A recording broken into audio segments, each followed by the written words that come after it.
상훈 오빠, 그 여자 지금쯤 산실에서 비명 지르고 있겠지? 신경 꺼. 그 여자 인생 내일 이사회 끝나면 정신병원에서 마감할 거니까. 갓 태어난 아이의 울음소리가 울려 퍼지는 병실. 지아는 남편의 외투 안에서 진동하는 휴대폰 속 불륜 영상을 목격하고야 맙니다. 자신이 친동생처럼 아꼈던 후배와 남편이 호텔 침대 위에서 제 파멸을 건배하며 비웃는 소리. 가장 축복받아야 할 순간에 지옥의 밑바닥을 본 여자는 결심합니다. 산후조리원이 아닌 전쟁터로 향하기로 한 그녀가 출산 바로 다음 날, 단 하루 만에 어떻게 이 배신자들을 전부 박살냈을까요? 상상을 초월하는 그녀의 도끼 어린 복수극이 지금 펼쳐집니다. 시작하기 전에 무료로 눌러주시는 구독과 좋아요, 알림 설정은 똑순이 사랑방에 큰 힘이 됩니다. 지금 어디서 듣고 계신지 댓글 달아주세요. 그럼 지금부터 이야기를 시작하겠습니다. 산부인과 병실 안의 공기는 날카로운 긴장감으로 가득 차 있었습니다. 강지아는 침대 난간을 으스러질 듯이 움켜쥐며 터져나오는 비명을 간신히 입술 사이로 억눌렀습니다. 이마에 맺힌 식은땀이 눈가로 흘러내려 시야를 흐릿하게 가렸지만 강지아는 닦아낼 기력조차 남아있지 않았습니다. 배를 쥐어짜는 듯한 통증이 파도처럼 밀려올 때마다 강지안의 몸은 덜덜 떨리며 바닥으로 가라앉는 기분이 들었습니다. 옆에 서 있던 남편 박상우는 안절부절 못하며 시계만 연달아 쳐다보고 있었습니다. 박상우는 강지안의 손을 잡아주기는커녕 오히려 병실 바닥을 서성거리며 짜증 섞인 한숨을 내뱉었습니다. 그러더니 다급하게 벽에 걸린 외투를 챙겨 입으며 강지안을 쳐다보았습니다. 박상훈이 귀찮다는 듯이 머리를 극적이며 차갑게 말했습니다. 지안아, 회사에 정말 급한 일이 생겨서 나 지금 가봐야 할 것 같아. 이사회 준비 서류에 문제가 생겼다고 연락이 왔거든. 지금 내가 안 가면 우리 투자 받는 거 다 날아가게 생겼어. 너는 의사 선생님들도 많고 간호사들도 있으니까 잘할 수 있지? 금방 처리하고 올 테니까 애 낳고 좀 쉬고 있어. 강지아는 흐릿한 시야 속에서도 박상훈의 얼굴을 쳐다보려 애썼습니다. 강지안이 갈라진 목소리로 박상훈의 소매를 붙잡으며 간신히 물었습니다. 상훈아, 지금 나 진통 시작된 거 알잖아. 곧 아이가 나올 텐데 정말 지금 가야겠어? 조금만 더 곁에 있어주면 안 될까? 박상우는 강지안의 손을 거칠게 뿌리치며 뒤로 물러섰습니다. 박상훈이 인상을 잔뜩 찌푸리며 쏘아붙이듯 대답했습니다. 내가 놀러 가는 것도 아니고 일하러 간다는데 왜 이렇게 이기적이야? 돈을 벌어야 애 기저귀 값이라도 할 거 아니냐고. 병원비 걱정 안 하게 해주려고 내가 이렇게 뛰어다니는 거야. 나중에 올 테니까 억지 부리지 말고 눈 좀 붙이고 있어. 박상우는 말을 마치자마자 뒤도 돌아보지 않고 병실 문을 박차고 나갔습니다. 얼마나 급하게 나갔는지 박상훈이 들고 있던 가죽 외투가 침대 옆 바닥에 툭 떨어지는 소리가 들렸지만 박상훈은 알지 못했습니다. 강지아는 멀어지는 박상훈의 발소리를 들으며 허망한 눈물을 흘렸습니다. 가장 무섭고 고통스러운 순간에 남편이라는 사람은 보이지 않았습니다. 잠시 후 바닥에 떨어진 박상훈의 외투 안에서 진동 소리가 들려왔습니다. 지잉, 지잉 소리는 멈추지 않고 계속해서 병실 안을 울렸습니다. 강지아는 떨리는 손을 뻗어 바닥에 떨어진 박상훈의 휴대폰을 집어들었습니다. 휴대폰 화면에는 은혜원이라는 이름이 선명하게 떠 있었습니다. 강지안이 직접 뽑고 가르쳤던 친동생처럼 아꼈던 회사 후배였습니다. 강지아는 무언가에 홀린 듯 휴대폰 화면을 밀어 잠금을 해제했습니다.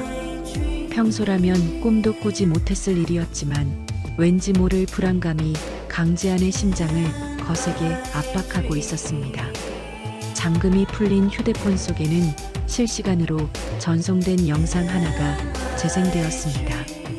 강지아는 영상을 확인하는 순간 숨이 멎는 것 같은 충격을 받았습니다. 영상 속에는 은혜원이 화려한 호텔 스위트룸 침대에 누워 있었습니다. 은혜원은 강지안이 생일 선물로 사주었던 명품 목걸이를 목에 건 채 카메라를 향해 요염한 미소를 지으며 박상훈의 이름을 불렀습니다. 은혜원이 목걸이를 만지작거리며 콧소리 섞인 말투로 속삭였습니다. 상훈 오빠, 지금쯤 그 여자는 병원에서 배 가르고 있겠지? 오빠가 여기 온 거 알면 아마 기절해서 애도 못 낳을걸? 언니는 참 운도 좋아. 오빠 같은 남자를 남편으로 뒀으니 말이야. 근데 오빠 약속 잊지 않았지? 내일 이사회 끝나면 그 여자 집은 전부 내 명의로 넘겨준다고 한 거. 영상 뒤편으로 박상훈의 낮은 목소리가 흘러나오며 소름 돋는 웃음소리가 섞였습니다. 박상훈이 은혜원의 어깨를 감싸 안으며 다정하게 대답했습니다. 당연하지, 혜원아. 내가 누구 때문에 이 고생을 하는데. 강지한 그 여자는 이제 나한테 돈 나오는 기계일 뿐이야. 내일 이사회에서 정신적으로 문제 있다는 서류만 제출하면 끝이야. 그럼 아르케는 온전히 우리 세상이 되는 거라고. 지금 그 여자가 고통받고 있을 생각하니까 기분이 최고네. 두 사람은 영상 속에서 샴페인 잔을 부딪히며 서로를 껴안았습니다. 강지아는 손에 든 휴대폰이 바닥으로 떨어질 뻔한 것을 간신히 버텼습니다. 심장이 갈기갈기 찢기는 통증이 산통보다 순한 배는 더 강렬하게 덮쳐왔습니다. 강지아는 배신감에 몸을 떨며 휴대폰을 꽉 움켜쥐었습니다. 강지안이 눈을 부릅뜨며 떨리는 입술로 조용히 응조렸습니다. 박상훈, 네가 감히 내 아이를 낳는 날에. 은혜원, 네가 나를 배신하고 내 회사를 탐내. 강지아는 더 이상 울지 않았습니다. 눈물은 뜨거운 분노로 변해 강지안의 가슴 속에서 불타오르기 시작했습니다. 강지아는 산통이 밀려올 때마다 비명 대신 아랫입술을 꽉 깨물었습니다. 입안에서 비릿한 피 냄새가 퍼졌지만 강지아는 멈추지 않았습니다. 강지아는 박상훈의 휴대폰에 있는 모든 영상과 대화 내역을 확인했습니다. 그들은 이미 수개월 전부터 강지안의 뒤에서 은밀한 만남을 이어왔습니다. 강지안의 회사 자금을 야금야금 빼돌려 은혜원의 아파트를 사고 강지안이 임신으로 자리를 비운 사이 경영권을 뺏을 모의를 마친 상태였습니다. 강지안은 차가운 손가락을 움직여 휴대폰의 모든 데이터를 백업했습니다. 강지안은 자신의 개인 보안 클라우드 계정에 증거들을 차례차례 업로드했습니다. 영상이 전송된 시간, 박상훈의 위치 정보, 공모한 대화 내용들까지 단 하나도 놓치지 않고 강지아는 차곡차곡 복수의 칼날을 갈았습니다. 데이터 전송이 완료된 것을 확인한 강지아는 휴대폰을 원래대로 돌려놓았습니다. 강지아는 바닥에 떨어진 박상훈의 외투 주머니에 휴대폰을 깊숙이 찔러 넣었습니다. 마치 아무 일도 없었던 것처럼 강지아는 다시 침대 위로 몸을 눕혔습니다. 얼마 지나지 않아 간호사가 병실 안으로 급히 들어왔습니다.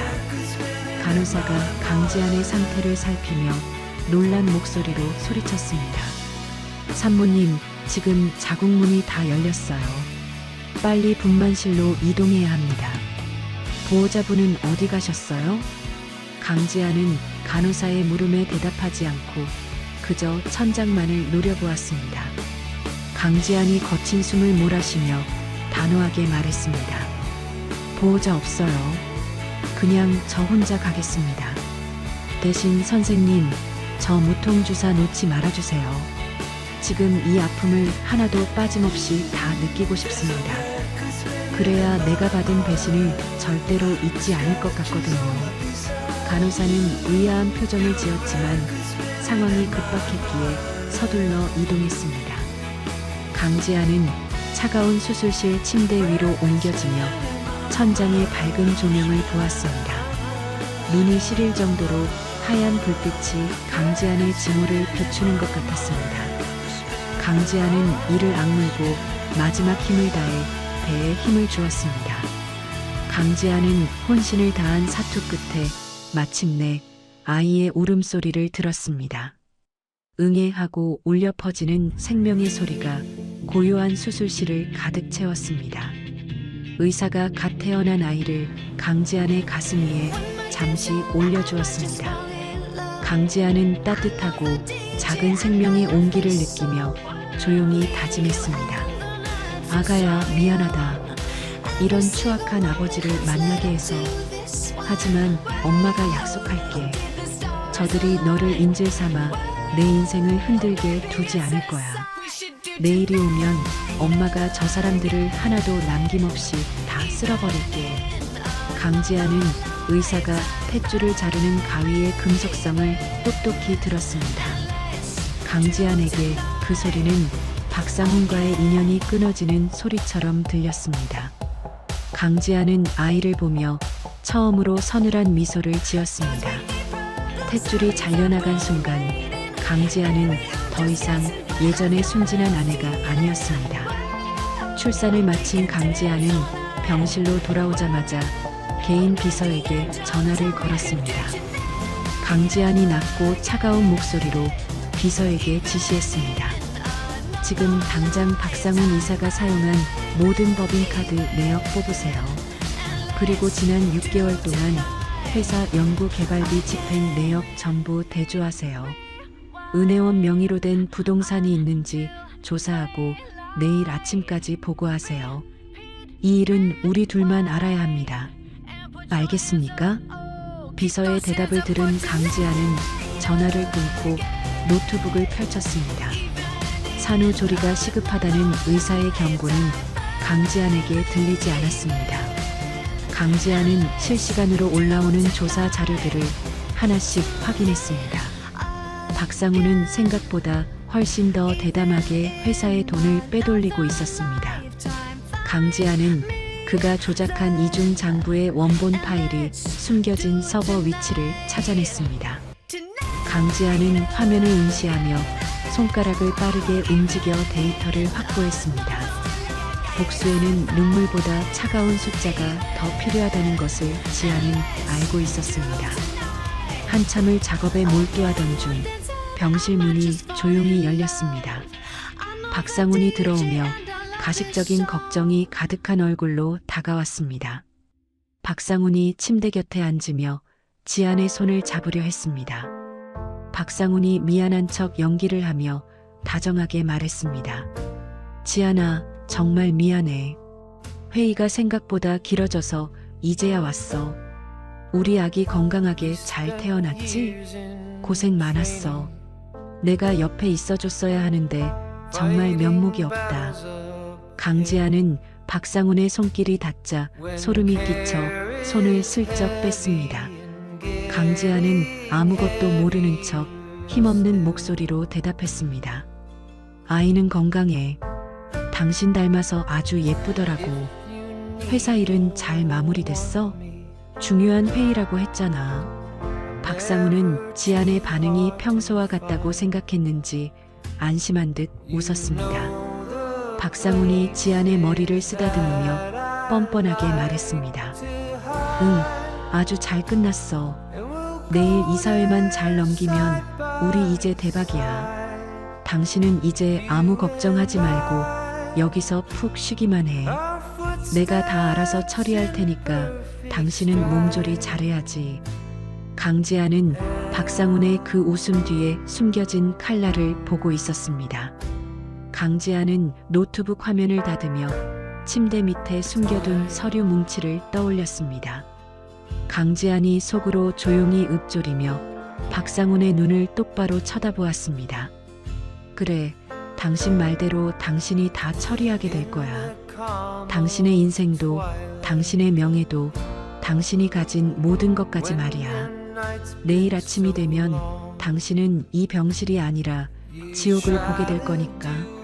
강지아는 자신을 안아주는 박상훈의 어깨 너머로 창밖의 어둠을 보았습니다. 내일의 해가 뜨면 강지안의 화려한 복수극이 시작될 것입니다.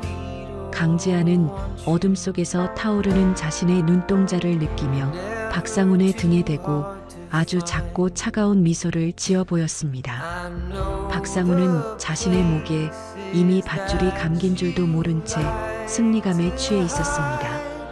다음 날 아침 병실 창문 사이로 스며드는 햇살은 눈이 시릴 만큼 밝았습니다. 하지만 강지안의 마음은 여전히 차가운 얼음장처럼 굳어 있었습니다. 강지안은 밤새 한숨도 자지 못한 채 박상훈과 은혜원의 파멸을 위한 밑그림을 그리고 또 그렸습니다. 그때 병실 문이 열리며 박상훈이 화사한 꽃바구니를 들고 들어왔습니다. 박상훈은 간밤의 미래는 전혀 없었던 일인 것처럼 세상에서 가장 다정한 남편의 표정을 지으며 강지안에게 다가왔습니다. 박상훈이 꽃바구니를 탁자 위에 놓으며 부드럽게 말했습니다. 지안아, 몸은 좀 어때? 밤새 걱정돼서 잠도 제대로 못 잤어. 당신 조리원 예약 말이야. 내가 정말 공기 좋고 한적한 곳으로 알아봤어. 강원도 깊은 산속에 있는 곳인데 외부인 출입도 안 되고 정말 조용하대. 당신 몸 회복하려면 그런 곳에서 한두 달은 푹 쉬어야 해. 강지아는 박상훈이 내민 조리원 팜플렛을 훑어보았습니다. 그곳은 은혜원의 고향집에서 차로 10분도 걸리지 않는 외딴 곳이었습니다. 박상훈은 강지안을 세상과 격리해 두고 그 사이에 회사를 완전히 집어삼킬 속셈이 분명했습니다. 강지안이 팜플렛을 옆으로 밀어두며 무심하게 대답했습니다. 당신이 날 생각해서 이렇게까지 알아봐주니 정말 고맙네. 그런데 거긴 너무 멀지 않아? 회사 일도 걱정되고 아기도 있는데. 조금 더 생각해보고 결정할게. 당신도 출근해야지. 박상훈은 강지안의 반응이 미지근하자 눈살을 찌푸렸습니다. 박상훈이 넥타이를 고쳐 매며 짜증 섞인 목소리로 덧붙였습니다. 내가 다 당신 생각해서 하는 말인데 왜 그렇게 고집을 피워? 회사 일은 걱정하지 말라니까. 내가 이사회랑 잘 상의해서 처리할게. 당신은 그저 내 말 믿고 푹 쉬기만 하면 되는 거야. 박상훈은 서둘러 병실을 나갔고 강지아는 즉시 노트북을 펼쳤습니다. 강지아는 박상훈의 노트북에 미리 심어두었던 미러링 프로그램을 작동시켰습니다. 화면이 밝아지며 박상훈과 은혜원이 주고받는 실시간 대화창이 나타났습니다. 은혜원이 보낸 메시지는 차마 입에 담지 못할 만큼 악독했습니다. 은혜원이 보낸 메시지에는 그 여편네 조리원에 처박아 두면 끝이야 라고 적혀 있었습니다. 박상훈은 이에 동조하며 내일 이사회에서 정신병 전력까지 들먹이면 완벽해라고 답했습니다. 강지아는 화면을 빤히 응시하며 입술을 꽉 깨물었습니다. 은혜원은 박상훈을 부추겨 강지안의 대표이사 회의만을 통과시키려 하고 있었습니다. 강지안은 그들의 대화 내용을 하나하나 캡처하여 증거 폴더에 저장했습니다. 그때 강지안의 휴대폰으로 비서의 메시지가 도착했습니다. 박상훈이 지난 3년간 비자금을 세탁해온 비밀 장부의 위치가 확인된 것입니다. 강지안은 떨리는 손가락으로 장부를 열어 실체를 확인했습니다. 박상훈은 연구개발비라는 명목으로 수십억 원의 공금을 빼돌리고 있었습니다. 강지안은 이 결정적인 증거를 검찰청에 있는 오랜 지인에게 전송했습니다. 강지안이 비서에게 전화를 걸어 낮게 은쪼리듯 지시했습니다. 장부 원본 확보했으니까 바로 넘기세요. 그리고 은혜원이 회사 비품실에서 가져간 물건들도 다 체크하세요. 하나도 남김없이 다 털어낼 거니까 꼼꼼하게 하세요. 전화를 끊고 얼마 지나지 않아 병실 문이 거칠게 열렸습니다. 박상훈의 모친이자 강지안의 시어머니가 요란한 소리를 내며 들어왔습니다. 시어머니는 축하의 말은커녕 침대 끝을 발로 툭 차며 지안을 쏘아보았습니다. 시어머니가 금팔찌를 짤랑거리며 뻔뻔하게 소리쳤습니다. 야, 너 아주 팔자가 늘어졌구나. 우리 상훈이가 밤낮 없이 고생해서 애 낳게 해줬으면 고마운 줄 알아야지. 애 낳느라 고생했다고 상훈이가 그러길래 내가 왔다. 근데 너 이번에 아들 낳았다며? 그럼 도리는 해야지. 우리 아들 명의로 건물 하나 내놓기로 한 거 지금 당장 도장 찍어라. 강지아는 가슴 밑바닥에서 치미는 분노를 억누르며 시어머니를 보았습니다. 시어머니는 아들이 횡령하는 사실을 알면서도 부추겨온 사람이었습니다. 강지안이 침착하게 목소리를 가다듬으며 시어머니에게 말했습니다. 어머니, 지금 건물이 문제인가요? 상훈 씨가 회사 돈 건드린 것 때문에 검찰에서 연락이 왔어요. 이거 잘못되면 상훈 씨 감옥 갈 수도 있다는데 어머니는 아세요? 어머니가 상훈 씨한테 돈 해달라고 하셔서 이렇게 된 거 아니에요? 시어머니는 깜짝 놀라며 얼굴이 하얗게 질려 손을 떨었습니다. 시어머니가 당황해서 휴대폰을 꺼내 박상훈에게 전화를 걸었습니다. 강지아는 미리 켜둔 녹음기의 버튼을 살며시 눌렀습니다. 시어머니가 아들의 전화를 받자마자 고함을 지르며 말했습니다. 상훈아, 너 이게 무슨 일이냐?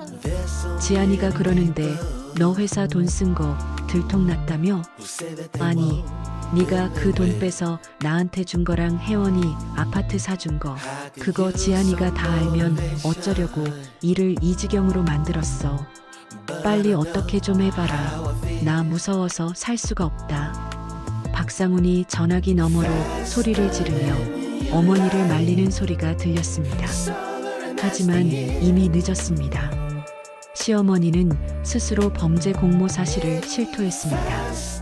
강지아는 녹음된 파일을 확인하며 시어머니에게 싸늘하게 미소 지었습니다. 시어머니는 그제야 자신이 실수했다는 것을 깨닫고 입을 틀어막았습니다. 강지아는 휠체어에 몸을 싣고 병실 밖으로 조용히 빠져나왔습니다. 간호사들의 눈을 피해 보안실로 향하는 강지안의 손은 떨리고 있었습니다. 강지안은 보안 요원에게 신분을 밝히고 어제 저녁의 복도 영상을 요청했습니다. 화면 속에는 박상훈이 간호사 한 명을 구석으로 불러내는 장면이 찍혀 있었습니다. 박상훈은 두꺼운 돈봉투를 건네며 무언가 은밀한 지시를 내리고 있었습니다. 강지아는 보안실 모니터를 뚫어지게 쳐다보며 요원에게 물었습니다. 저 간호사가 누군지 확인할 수 있을까요? 제 약물을 관리하는 사람 같은데 확인이 필요해서요. 보안 요원은 강지안의 간절한 부탁에 명단을 확인해 주었습니다. 확인 결과 그 간호사는 박상훈이 미리 매수해둔 외부 인력이었습니다. 강지안은 그 영상을 자신의 휴대폰으로 직접 촬영하여 저장했습니다. 박상훈은 지안에게 정신과 약물을 몰래 투여해 이사회를 앞두고 지안을 무력화시키려 했던 것입니다. 병실로 돌아온 강지안은 은혜원의 사회관계망 서비스를 뒤지기 시작했습니다. 은혜원은 지안이 없는 사이 지안의 집 드레스룸에 무단 침입했습니다. 은혜원은 지안의 한정판 코트와 보석을 착용하고 찍은 사진을 자랑하듯 올렸습니다. 강지안은 그 사진들을 하나하나 캡처하며 절도죄 고소장을 머릿속으로 썼습니다. 은혜원은 자신이 주인이라도 된 양지안의 침대에서 찍은 사진까지 올렸습니다. 그때 낯선 가운을 입은 남자가 강지안의 병실로 들어왔습니다. 남자는 주치의도 아닌데 차트를 들고 지안에게 서류를 내밀었습니다. 남자가 안경을 치켜 올리며 사무적인 말투로 강지안에게 말했습니다. 강지안님, 건강 상태가 급격히 나빠지셔서 정밀 검사가 필요합니다. 여기 보호격리 동의서에 서명해 주시면 됩니다. 남편분께서도 이미 동의하셨으니 지체할 시간이 없어요. 빨리 서명하셔야 치료를 시작할 수 있습니다. 강지아는 남자의 눈을 똑바로 쳐다보며 서류를 받아들었습니다. 강지아는 이미 비서를 통해 이 병원의 모든 의료진 명단을 파악한 상태였습니다. 서류를 살피던 강지아는 펜을 탁자에 내려놓으며 차갑게 물었습니다. 당신 이 병원 소속 의사 아니죠? 박상훈 씨가 보낸 가짜 의사라는 거 내가 모를 줄 알았나요? 과거에 의료사고로 면허 취소된 박대리 의사 맞죠? 당장 여기서 나가지 않으면 무단 침입과 의료법 위반으로 신고하겠습니다. 남자는 당황하며 서류를 낚아채듯 챙겨 병실을 뛰쳐나갔습니다. 강지아는 숨을 몰아쉬며 가슴을 진정시키려 애썼습니다. 박상훈의 악행은 상상을 초월할 정도로 치밀하고 잔인했습니다. 자신을 미친 사람으로 만들어 정신병원에 가두려 했던 것입니다. 강지아는 노트북을 켜고 은혜원의 학력 위조 증거까지 모두 취합했습니다. 저녁 무렵 박상훈이 다시 병실로 돌아와 지안의 눈치를 살폈습니다. 박상훈은 자신의 계획이 조금씩 틀어지고 있다는 것을 눈치채지 못했습니다. 박상훈이 지안의 어깨를 주무르며 가식적인 목소리로 물었습니다. 지안아, 아까 의사가 다녀갔다는데 왜 서명을 안 했어? 당신 몸이 너무 안 좋아서 내가 특별히 부탁한 선생님인데 지금 치료 안 받으면 나중에 정말 큰일 난단 말이야. 나 믿고 내일이라도 꼭 검사 받으러 가자. 응? 강지아는 박상훈의 손길을 묵묵히 견디며 창밖을 응시했습니다. 강지안의 눈동자에는 지독한 징후와 차가운 복수심이 소용돌이치고 있었습니다. 강지안이 박상훈의 손을 지그시 누르며 나직하게 대답했습니다. 그래, 당신 말대로 내일이면 모든 게 결정되겠지. 나도 내 몸 상태가 어떤지 아주 잘 알고 있어. 그러니까 당신도 내일 이사회 준비 철저히 해. 나 때문에 당신이 망신당하면 안 되잖아. 안 그래? 박상훈은 지안의 말뜻을 오해했는지 회심의 미소를 지었습니다. 박상훈은 내일이면 지안이 무너지고 자신이 승자가 될 것이라 확신했습니다. 하지만 강지안은 박상훈의 등 뒤에서 자신의 손톱을 세우고 있었습니다. 강지안은 내일 이사회장에서 박상훈의 심장을 꿰뚫을 준비를 마쳤습니다. 병실 안의 정적 속에서 지안의 차가운 눈빛만이 어둠을 밝히고 있었습니다. 해질 무렵의 붉은 노을이 병실 안으로 길게 그림자를 드리우고 있었습니다. 강지아는 침대 등받이에 기대어 앉아 창밖으로 지는 해를 바라보며 폭풍 전야의 고요함을 느끼고 있었습니다. 그때 병실 문이 거칠게 열리며 은혜원이 요란한 구두 소리를 내며 들어왔습니다. 은혜원은 강지안이 생일 선물로 주었던 명품 가방을 보란듯이 어깨에 메고 짙은 화장을 한 채 비웃음 가득한 얼굴로 강지안의 침대 발치에 앉았습니다. 은혜원이 가방에서 종이 한 장을 꺼내 강지안의 얼굴 앞에 던지며 말했습니다. 언니, 아직도 여기 이렇게 누워 있는 거야? 정말 구질구질해서 못 봐주겠네. 이거 봐, 나 상훈 오빠 아이 가졌어. 이제 이 아이가 우리 집안의 진짜 후계자가 될 거야. 그러니까 언니는 이제 그만 상훈 오빠 놔주고 조용히 물러나지 그래. 강지아는 은혜원이 던진 초음파 사진을 천천히 집어들었습니다. 강지아는 사진 속의 날짜와 일련 번호를 뚫어지게 쳐다보았습니다. 은혜원은 강지안이 충격을 받았을 것이라 확신하며 다리를 꼬고 앉아 승리자의 미소를 지어 보였습니다. 강지아는 사진을 침대 옆 탁자에 내려놓으며 차가운 목소리로 대답했습니다. 혜원아, 너는 어쩜 이렇게 하나부터 열까지 가짜니? 이 사진 3년 전 어느 블로거가 올린 임신 일기에서 도용된 거잖아. 날짜만 살짝 고치면 내가 속을 줄 알았니? 너는 네가 똑똑하다고 생각하겠지만 내 눈에는 그저 발악하는 삼류 배우로밖에 안 보여. 은혜원의 얼굴이 순식간에 사색으로 변하며 입술이 파르르 떨렸습니다. 은혜원은 당황한 기색을 감추려는 듯 자리에서 벌떡 일어나 소리를 질렀습니다. 무슨 헛소리야. 이게 어떻게 가짜야.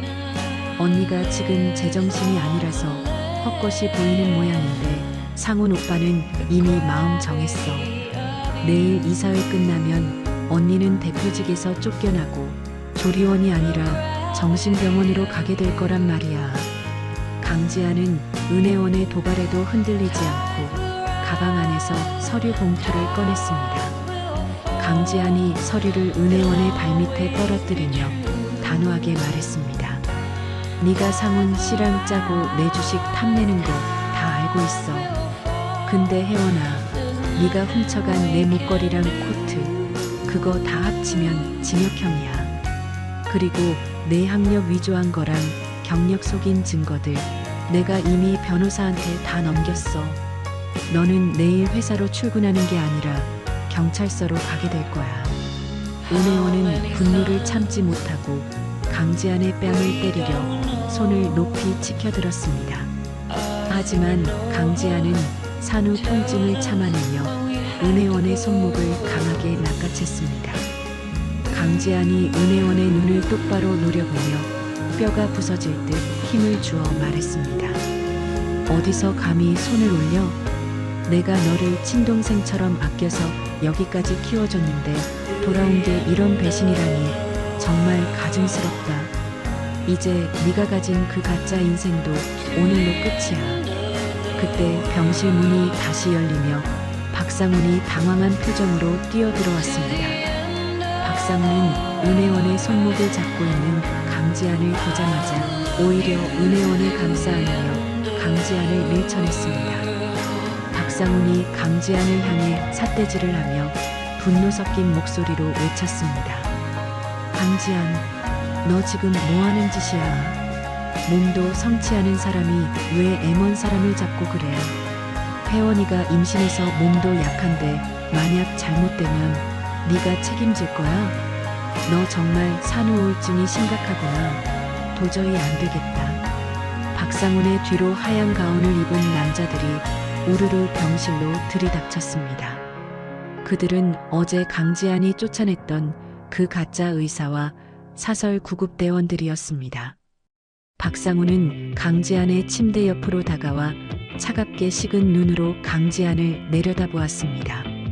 박상훈이 주변 사람들에게 신호를 보내며 단호하게 말했습니다. 이 사람이 지금 정신이 온전치 못해서 자해 위험이 있습니다. 빨리 진정시키고 준비한 병원으로 옮겨주세요. 아내의 건강을 위해서 어쩔 수 없는 선택이니까 서두르세요. 강지아는 자신을 결박하려는 사설 구급대원들의 손길에 저항했습니다. 강지안이 박상훈의 얼굴을 노려보며 마지막 힘을 다해 소리쳤습니다.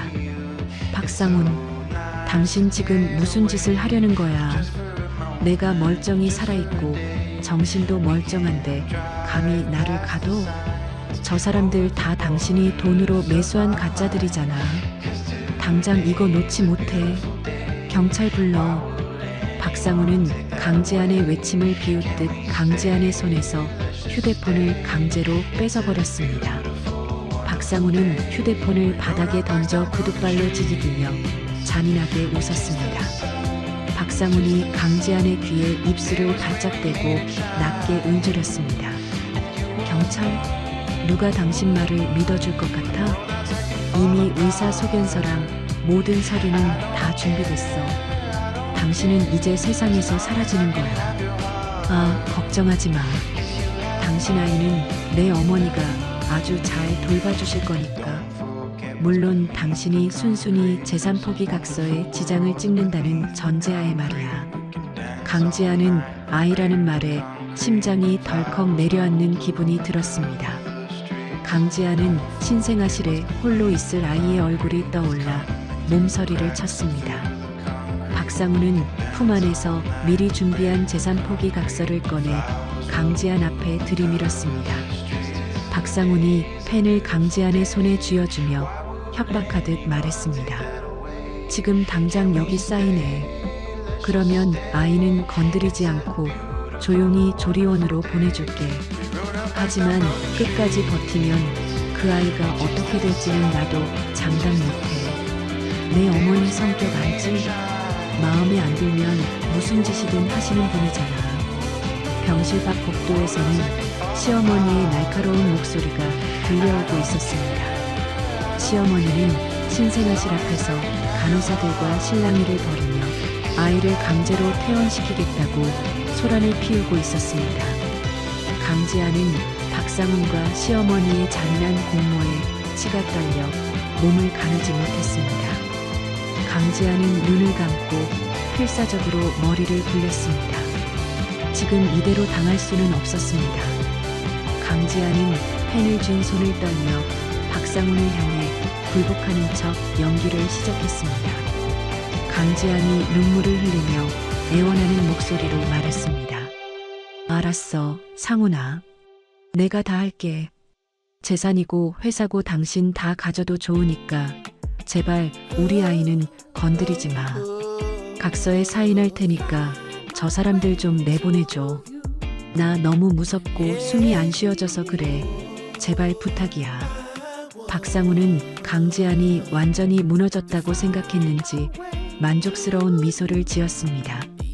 박상훈이 주변 사람들에게 잠시 물러나 있으라고 손짓하며 강지안의 곁에서 각서를 바짝 당겨주었습니다. 은혜원 역시 승리감에 도취하여 거울을 보며 화장을 고치고 있었습니다. 강지아는 펜을 들어 각서 위로 손을 가져갔습니다. 하지만 강지안의 시선은 병실 문 밑의 틈을 향하고 있었습니다. 그때 병실 문 너머로 묵직한 발소리가 들리더니 쾅 하는 소리와 함께 문이 부서질 듯 열렸습니다. 박상훈과 은혜원은 깜짝 놀라 문 쪽을 쳐다보았고 건장한 체격의 사내들이 순식간에 병실 안으로 들이닥쳤습니다. 그 사내들 사이로 정갈한 수트 차림의 남자가 당당한 걸음으로 들어왔습니다. 남자는 안경을 치켜 올리며 날카로운 눈빛으로 박상훈을 쏘아보았습니다. 박상훈이 당황해서 소리를 지르며 물었습니다. 너희 뭐야? 여기가 어디라고 함부로 들어와. 당장 나가지 않으면 무단 침입으로 신고하겠어. 하지만 남자는 박상훈의 협박에도 눈 하나 깜짝하지 않았습니다. 남자가 박상훈의 앞에 서서 차갑고 이성적인 목소리로 대답했습니다. 무단 침입?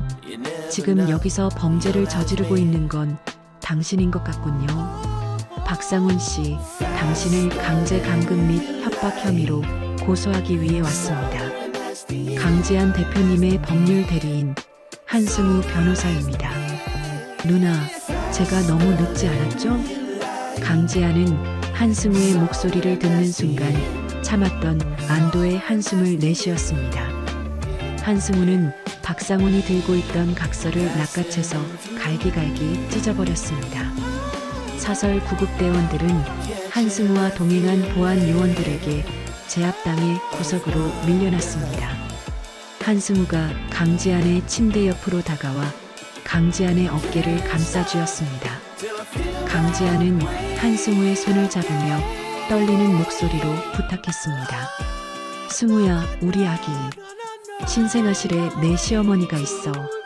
빨리 아기부터 지켜줘. 제발 부탁해. 한승우는 고개를 끄덕이며 무전기를 향해 누군가에게 짧게 지시했습니다. 잠시 후 복도에서 시어머니의 비명과 함께 소란이 잦아드는 소리가 들렸습니다. 한승우가 강지안을 안심시키듯 부드럽지만 단호하게 말했습니다. 걱정 마세요, 누나. 아기는 이미 저희 경호팀이 안전하게 확보해서 보호하고 있습니다. 이제부터는 제가 저 인간들을 어떻게 법적으로 난도질하는지 지켜보시면 됩니다. 박상훈 씨, 당신이 저지른 짓에 대한 대가는 아주 가혹할 겁니다. 병실 안의 공기는 한순간에 뒤바뀌어 박상훈과 은혜원을 압박하기 시작했습니다. 강지아는 한승우의 부축을 받으며 허리를 꼿꼿이 세우고 박상훈을 보았습니다. 강지안의 눈에는 더 이상 공포가 아닌 상대를 완전히 파멸시키겠다는 차가운 결의만이 가득 차 있었습니다. 박상훈은 사색이 되어 뒷걸음질 쳤지만 이미 병실 문은 굳게 닫혀 있었습니다. 병실 안의 공기는 한순간에 얼어붙은 듯 정적만이 감돌았습니다. 한승우는 박상훈을 향해 한 걸음 더 다가서며 품 안에서 서류 뭉치를 꺼내어 탁자 위에 거칠게 내려놓았습니다. 박상훈은 예상치 못한 인물의 등장에 당황한 듯 뒷걸음질을 치며 삿대질을 멈추지 않았습니다. 박상훈이 떨리는 목소리로 소리를 질렀습니다. 한승우, 네가 여긴 어떻게 알고 온 거야? 강지안의 변호사면 조용히 사무실에나 있을 것이지 무단으로 병실까지 침입해서 행패를 부려. 당장 나가지 않으면 너도 공범으로 신고하겠어. 한승우는 박상훈의 고함에도 눈 하나 깜짝하지 않고 안경을 고쳐 썼습니다. 한승우가 가짜 의사를 가리키며 차가운 어조로 말했습니다. 무단 침입이라니요. 박상훈 씨, 지금 여기서 무면허 의료행위를 사주하고 멀쩡한 사람을 강제로 가두려 한 당신이야말로 현행범입니다. 이분 이미 의료법 위반으로 수배 중인 대리의사라는 거 제가 확인했습니다. 방금 경찰의 위치 제보까지 마쳤으니 곧 이곳으로 공권력이 들이닥칠 겁니다. 가짜 의사는 한승우의 말이 끝나기도 전에 서류 가방을 챙겨 병실을 빠져나가려 했습니다. 하지만 문 앞에 대기하던 건장한 보안 요원들이 그의 앞을 가로막았습니다. 박상훈은 상황이 불리하게 돌아가자 은혜원을 자신의 뒤로 숨기며 외쳤습니다. 증거 있어? 당신이 말하는 그 모든 게 다 모함이면 어쩔 건데. 나는 내 아내의 건강이 걱정돼서 정당한 절차를 밟은 거야. 누가 뭐라고 해도 나는 이 아이의 아버지이자 강지안의 법적 보호자야.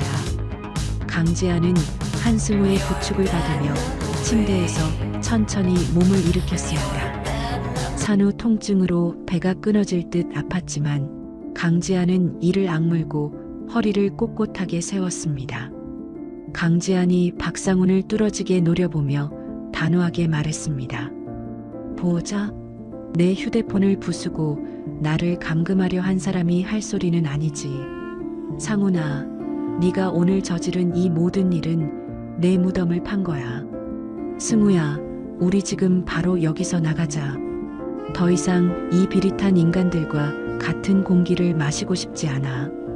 한승우는 강지안의 어깨에 자신의 겉옷을 정성스럽게 덮어주었습니다. 한승우가 박상훈을 향해 마지막 경고를 날리며 나직하게 말했습니다. 박상훈 씨, 당신이 매수한 간호사와 주치의의 진술서도 이미 확보했습니다. 당신이 건넨 뇌물 장부와 통화 녹취록까지 말이죠.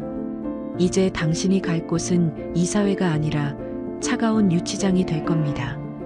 누나 가시죠. 차가 준비되어 있습니다.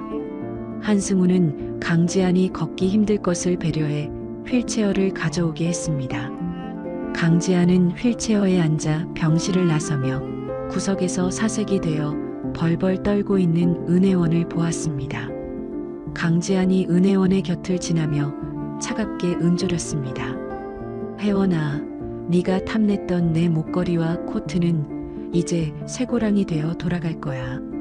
가짜 초음파 사진으로 나를 조롱한 데가 내가 세상에서 가장 비참한 방식으로 갚아줄게. 병원을 빠져나온 강지안은 한승우가 미리 준비한 안전한 안가로 이동했습니다. 도심에서 조금 떨어진 조용한 주택은 보안이 철저하게 유지되고 있었습니다. 안가에 도착하자마자 한승우는 강지안을 소파에 편안하게 눕혔습니다. 강지안은 그제야 긴장이 풀린 듯 깊은 한숨을 내쉬며 물었습니다. 승우야, 정말 고맙다. 네가 아니었으면 난 지금쯤 어디론가 끌려갔을 거야. 그런데 너 내가 부탁한 자료들은 다 찾은 거니? 박상훈이 회사 돈을 어디로 얼마나 빼돌렸는지 알아야 해. 한승우는 가방에서 방대한 분량의 서류 뭉치를 꺼내어 테이블 위에 펼쳤습니다. 서류에는 박상훈이 지난 몇 년간 저지른 횡령의 발자취가 고스란히 담겨 있었습니다. 한승우가 서류 한 장을 짚으며 상세하게 설명했습니다. 누나가 의심했던 대로 박상훈 씨는 아주 대담하게 움직였습니다. 신제품 개발비 명목으로 유령 회사를 세워 자금을 세탁했더군요. 그 돈의 대부분은 은혜원 씨 명의의 아파트 구매와 해외 비자금 계좌로 흘러 들어간 것을 확인했습니다. 여기 이 계좌 내역을 보시면 누나가 출산하러 가기 직전에도 거액이 빠져나갔습니다. 강지아는 서류에 적힌 숫자들을 보며 허탈한 웃음을 지었습니다. 자신이 잠 한숨 못 자고 일하며 키워온 회사가 가장 믿었던 남편의 도박 자금과 불륜 자금으로 쓰였다는 사실이 믿기지 않았습니다. 강지안이 서류를 꽉 움켜쥐며 떨리는 목소리로 말했습니다.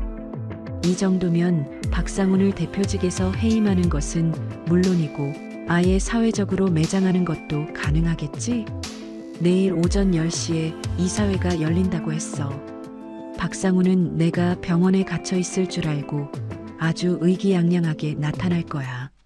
한승우는 강지안의 손을 따뜻하게 감싸주며 안심시키려 애썼습니다. 한승우가 지안의 눈을 똑바로 쳐다보며 진심을 담아 말했습니다. 당연합니다, 누나. 제가 그러려고 변호사가 된 거니까요.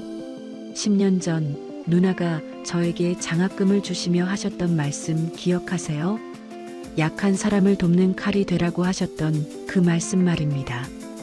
이제 제가 그 칼이 되어 누나를 지키고 저 배신자들을 단죄하겠습니다. 내일 이사회는 걱정 마세요.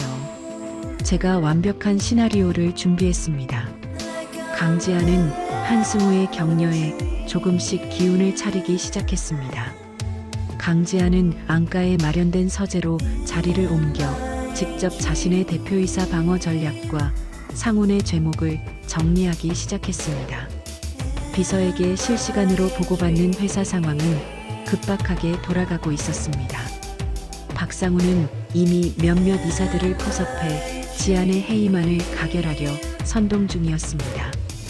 밤이 깊어갈수록 강지안의 눈빛은 더욱 서슬퍼렇게 빛났습니다.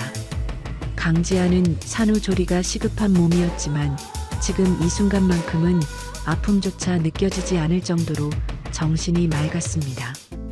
강지안이 노트북 화면을 응시하며 승우에게 나직하게 지시했습니다. 승우야, 내일 이사회장에 들어갈 때 휠체어를 타고 갈 거야.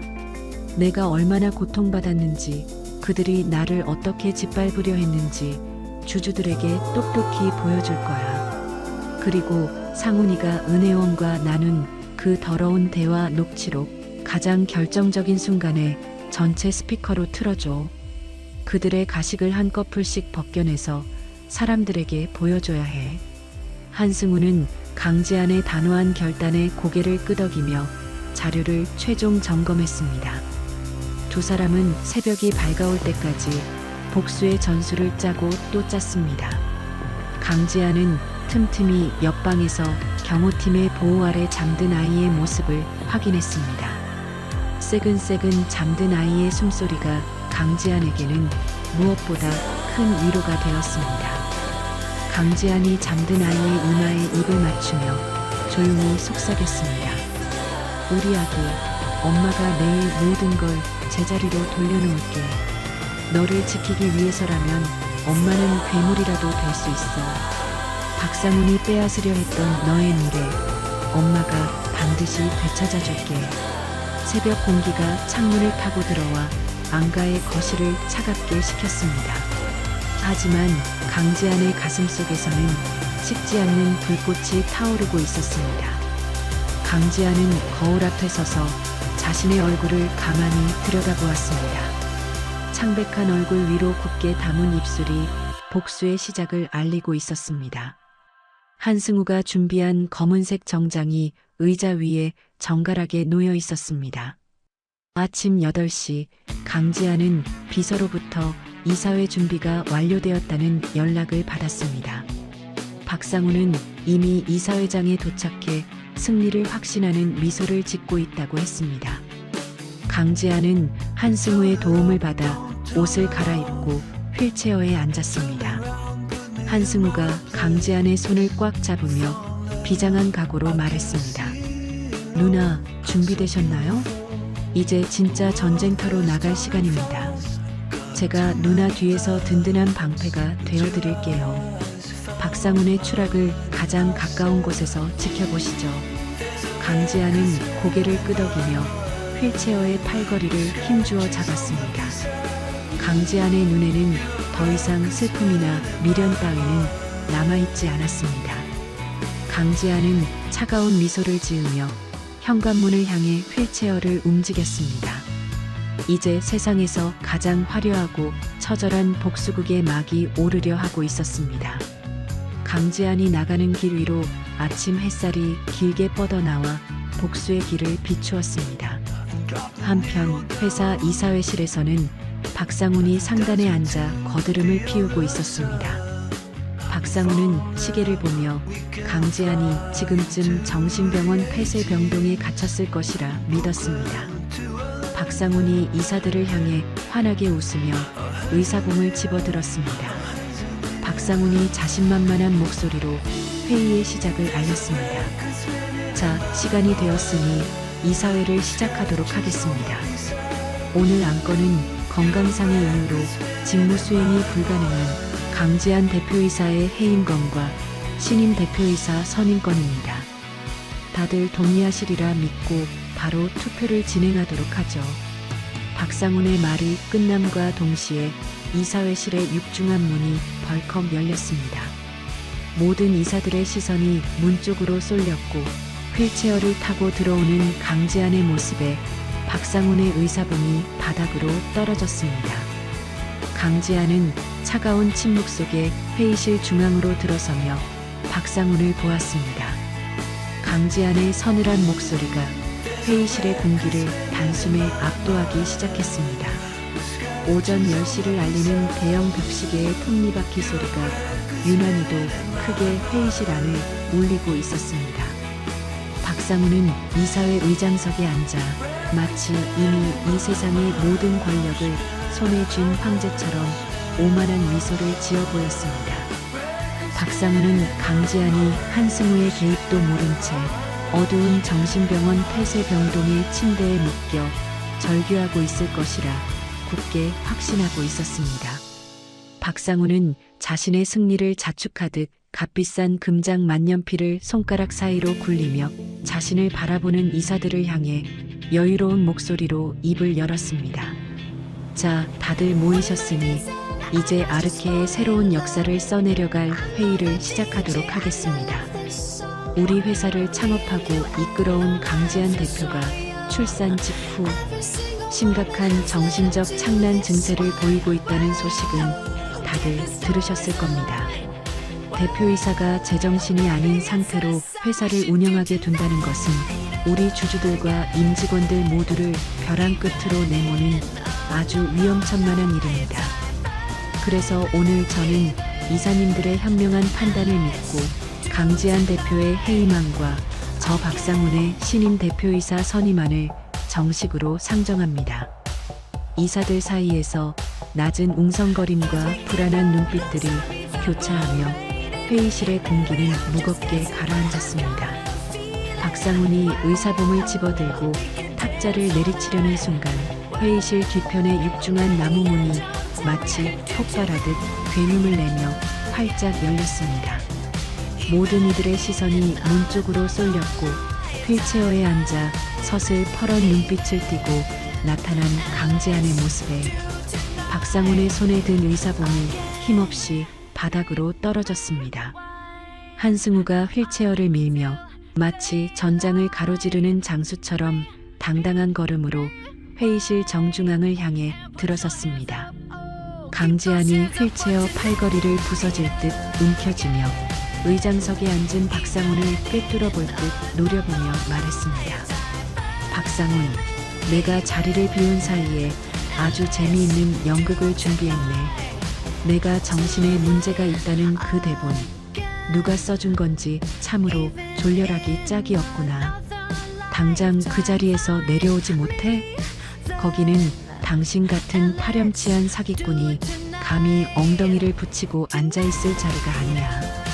박상훈은 당황하여 얼굴이 벌겋게 달아오른 채 의자에서 벌떡 일어나 삿대질을 해댔습니다. 박상훈이 쉰 목소리로 악을 쓰며 회의실이 떠나가라 외쳤습니다. 강지한, 당신이 어떻게 여기에 온 거야? 당신 지금 절대 안정이 필요한 환자라고 의사가 분명히 말했단 말이야. 이사님들, 이 여자가 지금 정신병적인 증세를 보여서 병원을 탈출해 여기까지 온 겁니다. 당신들 뭐하고 있어? 당장 보안 요원들 불러서 이 미친 여자를 밖으로 끌어내지 않고. 하지만 한승우가 앞을 가로막으며 서류 가방에서 서늘한 빛을 띠는 고소장 뭉치를 꺼내어 테이블 위에 던졌습니다. 한승우가 이사들을 하나하나 쳐다보며 얼음장처럼 차가운 목소리로 단호하게 말했습니다. 보안 요원을 불러서 끌려나가야 할 사람은 강지한 대표님이 아니라 바로 박상훈 당신입니다. 저는 강지한 대표님의 법률 대리인으로서 박상훈의 상급 횡령과 배임 그리고 강제 감금 모의에 대한 고소장을 제출합니다. 당신이 그동안 회사의 피 같은 연구개발비를 어떤 구멍으로 빼돌려 불륜녀의 뒷바라지를 했는지 그 추악하고 더러운 증거들을 지금 이 자리에서 이사님들께 낱낱이 공개하겠습니다. 한승우가 노트북을 대형 화면에 연결하자 박상훈이 그토록 숨기고 싶어 했던 거대한 비리의 그물망이 적나라하게 펼쳐졌습니다. 박상훈이 신제품 개발비라는 명목으로 이름도 생소한 유령 회사들에 입금한 수십억 원의 돈들이 결국 은혜원의 명의로 된 강남의 최고급 아파트와 외제차 리스비로 흘러들어간 내역이 화면 가득 선명하게 박혔습니다. 이사들은 화면에 뜬 통장 내역과 가짜 영수증들을 보며 믿기지 않는다는 듯 혀를 차거나 분노 섞인 수군거림을 멈추지 않았습니다. 강지한이 이사들을 향해 고통스러운 몸을 억지로 일으켜 세우며 간곡하지만 힘 있는 목소리로 말했습니다.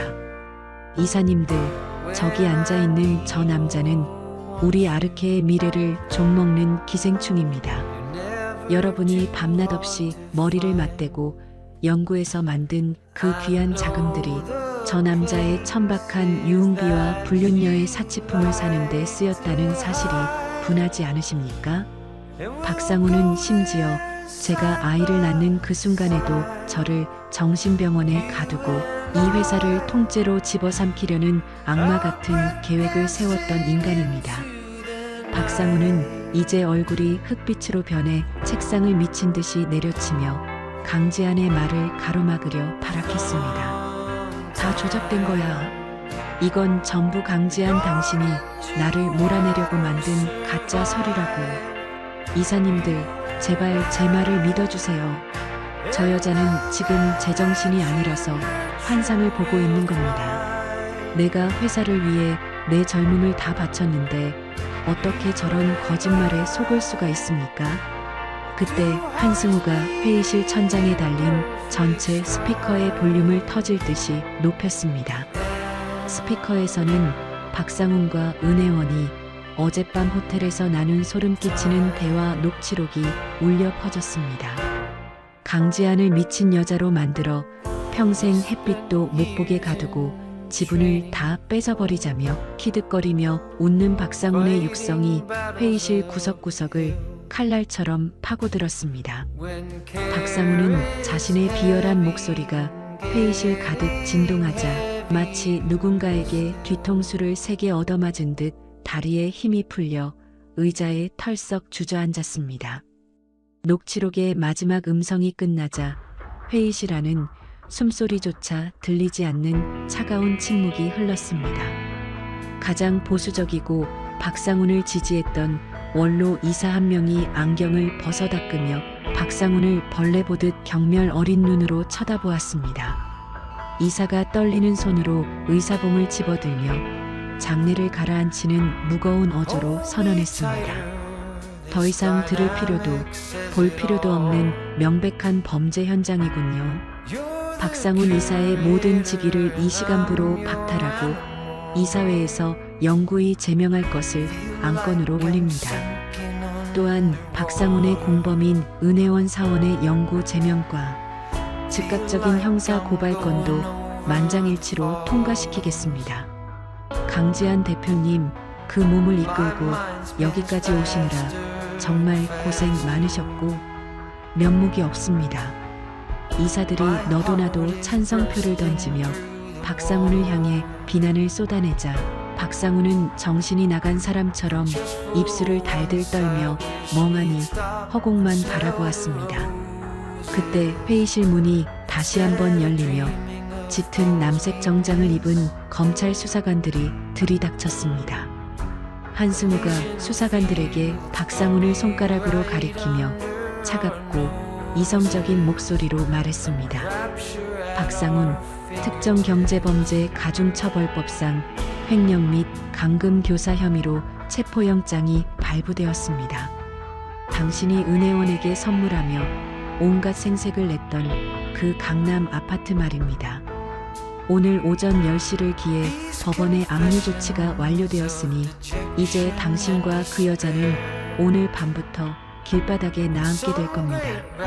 자, 이제 당신이 갈 곳은 이 화려한 회의실이 아니라 차디찬 유치장 창살 뒤입니다. 수사관들이 박상훈의 양팔을 거칠게 잡아 일으켜 수갑을 채우는 날카로운 금소금이 들렸습니다.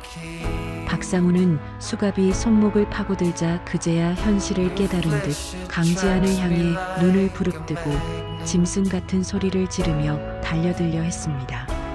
하지만 강지한은 박상훈의 그 비참하고 추악한 모습을 높은 곳에서 내려다보듯 차갑게 응시하며 나직하게 응조렸습니다.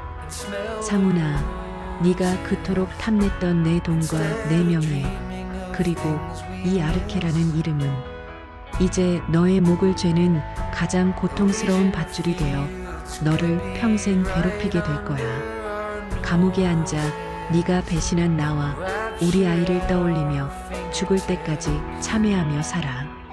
물론 나는 네가 단 하루도 편히 잠들지 못하도록 내가 가진 모든 힘을 쏟아부을 생각이지만 말이야.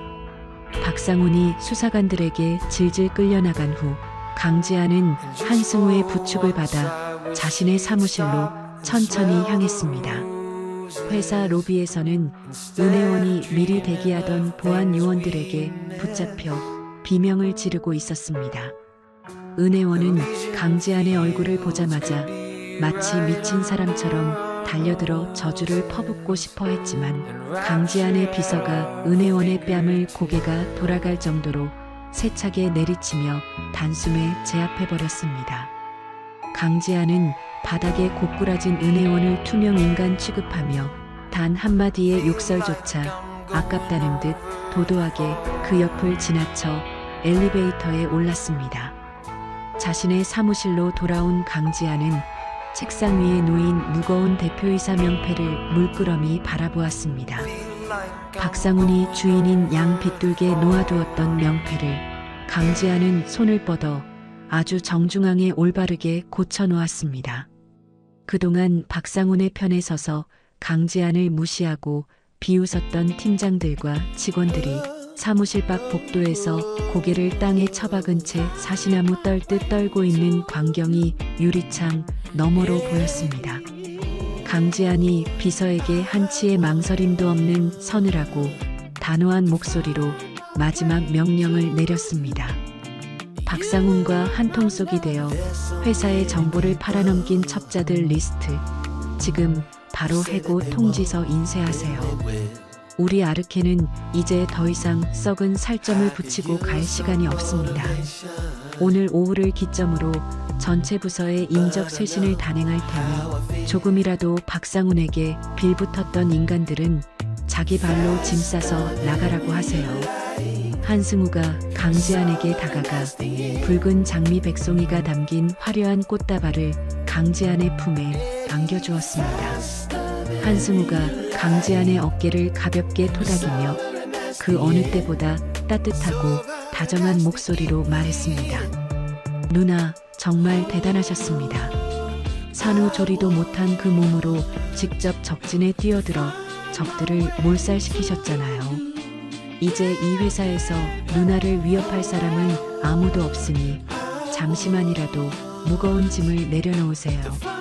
남은 법적 소송과 박상훈의 형량 조절 문제는 제가 세상에서 가장 잔인한 변호사가 되어 처리하겠습니다. 누나는 이제 예전처럼 다시 빛나는 태양으로 돌아오시기만 하면 됩니다. 강지한은 장미꽃의 진한 향기를 깊게 들이마시며 창밖의 도심 풍경을 내려다보았습니다. 저 멀리 박상훈을 태운 검은색 호송차가 도로 위에서 작게 점이 되어 사라지는 모습이 보였습니다. 강지한은 이제야 가슴 깊숙한 곳에 맺혀있던 천불이 조금씩 식어가는 것을 느끼며 길게 숨을 내뱉었습니다. 압도적인 승리와 복수의 카타르시스가 강지한의 혈관을 타고 흐르며 창백했던 강지한의 뺨에 붉은 승리의 생기를 불어넣어주고 있었습니다. 어둠이 짙게 내린 저녁, 강지한은 한승우의 차를 타고 안전한 안가로 다시 돌아왔습니다. 안가 거실에는 차가운 긴장감 대신 은은하고 따뜻한 오렌지빛 조명이 켜져 강지한을 맞이해 주었습니다. 경호팀의 품에서 천사처럼 새근새근 잠든 아이의 모습을 보자마자 강지한은 참아왔던 눈시울을 붉히며 아이를 조심스럽게 품 안으로 받아 안았습니다. 아이의 보드라운 살결에서 느껴지는 생명의 온기가 강지한에 찢기고 상처 입은 영혼을 어루만져 주었습니다. 강지한이 아이의 통통한 볼에 입을 맞추며 세상에서 가장 아름다운 엄마의 목소리로 조용히 속삭였습니다. 우리 아가, 엄마가 약속한 대로 저 나쁜 괴물들을 다 쫓아내고 왔어.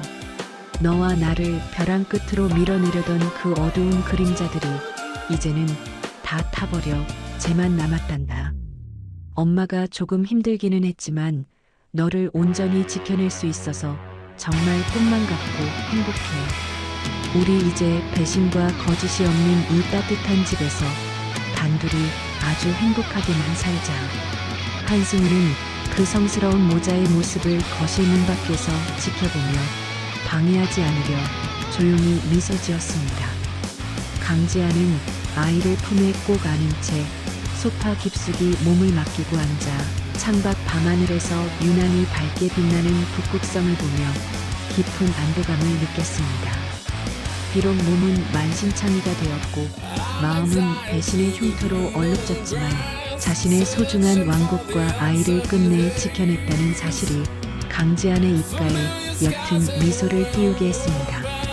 어둠이 고요하게 내려앉은 안가의 거실에는 아이의 규칙적인 숨소리만이 평화롭게 울려 퍼졌습니다. 강지한은 이제 더 이상 박상훈의 역겨운 얼굴이나 은혜원의 비웃음을 떠올리지 않아도 된다는 사실에 태어나서 처음으로 가장 평온하고 깊은 잠을 청할 준비를 시작했습니다. 그녀의 머리 위로 쏟아지는 달빛은 마치 위대한 승리자에게 바치는 왕관처럼 반짝거리고 있었습니다. 강지한은 그렇게 승리의 향기를 만끽하며 새로운 희망이 가득할 내일을 꿈꾸었습니다. 이사회가 끝난 다음날 오후 안가의 거실에는 모처럼 만에 평화로운 공기가 감돌고 있었습니다. 강지한 씨는 아이를 품에 안고 창가에 앉아 따스하게 내리쬐는 햇살을 받으며 아이의 보드라운 뺨에 얼굴을 맞대고 있었습니다. 박상훈 씨와 은혜원 씨가 구속되었다는 소식은 아르케의 주가를 연일 폭등시켰고 직원들은 다시 강지한 씨의 지휘 아래 일사불란하게 움직이기 시작했다는 보고가 들려왔습니다. 한승우 변호사는 주방에서 갓 구운 빵과 향긋한 커피를 들고 나오며 아이와 함께 있는 강지한 씨를 향해 밝은 미소를 지어 보였습니다. 한승우 변호사가 쟁반을 테이블 위에 내려놓으며 다정하게 말했습니다. 누나, 이제 좀 마음이 놓이시나요? 검찰 쪽 지인에게 연락이 왔는데 박상훈 씨는 횡령 증거가 너무 확실해서 빼도 박도 못할 거래요. 은혜원 씨도 공범으로 엮여서 아주 긴 시간 동안 세상 구경하기 힘들 겁니다. 이제 누나는 아이랑 행복해질 일만 남았으니 오늘 저녁은 제가 맛있는 요리라도 대접해드리고 싶네요. 강지한 씨는 한승우 변호사의 배려에 고개를 끄덕이며 작게 미소 지었습니다. 강지한 씨가 아이의 작은 손가락을 만지작거리며 나직하게 대답했습니다. 승우, 내 덕분에 내가 다시 숨을 쉬는 것 같아. 아이를 낳고 나서 이틀 동안 정말 지옥에 다녀온 기분이었는데 이제야 이 아이가 내 아이라는 게 실감이 나네. 박상훈 그 사람 나중에 면회라도 가게 되면 꼭 물어보고 싶어. 어떻게 자기 핏줄이 태어난 날에 그런 짓을 할 수 있었는지 말이야. 평화로운 대화는 한승우 변호사의 휴대폰이 요란하게 울리면서 순식간에 깨졌습니다. 휴대폰 너머로 들려오는 검찰 수사관의 다급한 목소리에 한승우 변호사의 얼굴은 눈에 띄게 딱딱하게 굳어지기 시작했습니다. 한승우 변호사가 휴대폰을 꽉 움켜쥐며 당황한 목소리로 물었습니다. 그게 무슨 말씀이세요? 이송 도중에 탈주라니요. 박상훈 씨가 매수한 구급차 기사가 길을 틀었다는 게 말이 됩니까? 지금 당장 위치 추적하고 계신 거죠? 안가 보안을 더 강화해야겠습니다. 알겠습니다. 바로 확인하죠. 강지한 씨는 탈주라는 단어를 듣는 순간 온몸의 피가 차갑게 식어가는 기분을 느꼈습니다. 박상훈 씨는 검찰 조사를 받던 중 갑작스러운 발작을 연기하며 병원 이송을 요구했고 미리 포섭해둔 사설 구급차 기사와 짜고 수사관들을 따돌려 사라졌다는 소식이었습니다. 강지한 씨가 사르르 떨리는 목소리로 아이를 가슴팍에 더 세게 끌어안으며 외쳤습니다. 승우야, 그게 무슨 소리야? 박상훈이 도망쳤다고? 그 사람이 지금 어디로 갔을지 모르는 거잖아. 우리 여기 있는 거 알면 어떡해? 빨리 경호팀에 연락해서 집 주변 다 봉쇄하라고 해. 한승우 변호사가 서둘러 무전기를 들고 외부 경호팀을 호출했습니다. 하지만 밖에서 들려와야 할 경호팀의 대답 대신 치직거리는 잡음과 함께 기괴한 침묵만이 무전기를 타고 흘러나왔습니다. 그때 안방 쪽에서 무언가 깨지는 날카로운 소리가 들렸고 강지한 씨는 본능적으로 소리가 난 쪽을 향해 몸을 돌렸습니다. 안방 문을 열고 나타난 사람은 검은 모자를 깊게 눌러 쓴 박상훈 씨였습니다. 박상훈 씨는 미리 침입해 있었던 듯 지안의 시어머니와 함께 광기 어린 눈을 하고 지안을 노려보고 있었습니다. 박상훈 씨가 품 안에서 날카로운 칼을 꺼내 보이며 짐승처럼 으르렁거렸습니다. 강지안, 네가 감히 나를 유치장에 쳐넣어? 내가 이대로 무너질 줄 알았어? 내 인생 망친 데가 오늘 아주 톡톡히 치르게 해주마. 어머니, 빨리 그 애 데려오세요. 이 여자가 더 발악하기 전에. 시어머니가 비명을 지르는 지안의 품에서 아이를 강제로 뺏으려 달려들었습니다. 강지한 씨는 산후 통증으로 몸이 제대로 움직이지 않는 와중에도 아이를 필사적으로 방어했습니다. 한승우 변호사가 박상훈 씨를 제압하기 위해 달려들었지만 미리 잠복해 있던 상훈의 일당들이 거실로 들이닥쳐 한승우 변호사를 바닥으로 찍어 눌렀습니다.